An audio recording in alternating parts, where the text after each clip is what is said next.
पापों का मैल है, जो अंतःकरण में ये जो कर्मों की गंदगी आपने जमा कर रखी, वो जब साफ होगी जब आप तीसरे मंडल पर पहुंच करके उस गंगा में डुबकी लगाओगे। उसमें स्नान करने के बाद ये जीवात्मा हंस रूप हो जाती है। हंसन मिले हंसा हो जाए, मिले जो अमी आहारा है। जीवात्मा का खुद का प्रकाश उस अमृत के सरोवर में स्नान करने के बाद 16 सूर्य के बराबर हो जाता। तो फिर यही जीवात्मा चौथे मंडल के शब्द को पकड़ करके चौथे मंडल की चढ़ाई करती है। 2 पर्वत के संग निहारो, भंवर गुफा ते संत पुकारो।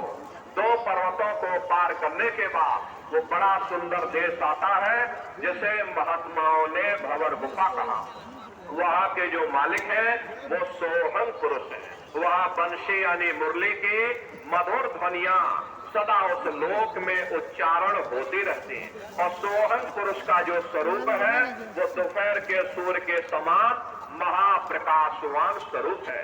स्वरूप में अंतर है। पहले स्थान पर निरंजन भगवान का जो स्वरूप है वो ज्योतिष स्वरूप है।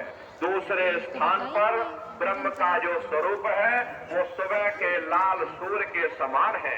तीसरे स्थान पर पार ब्रह्म का जो स्वरूप है वो पूर्णमासी के चंद्रमा के समान है। चौथे स्थान पर सोहंग पुरुष का जो स्वरूप है वो दोपहर के सूर्य के समान महाप्रकाशवान स्वरूप है।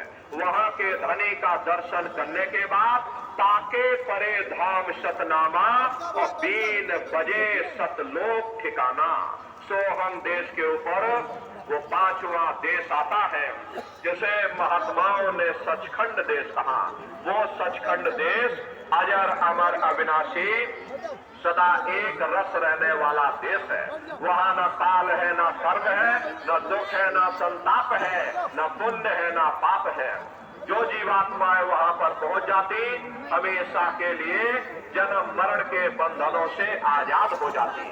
वहाँ के जो मालिक हैं वो सत्पुरुष भगवान हैं, जिनके रोम रोम में खरबों खरब सूरज चांद सितारे प्रकाशवान। वही हमारे आपके सच्चे मालिक हैं, वही हमारे आपके सच्चे पिता हैं। अरे हमको आपको वहीं से नीचे उतारा गया और फिर शब्द को पकड़ करके शब्द शब्द पौड़ी पर चढ़कर और पहुंचो सचखंड सतनाम।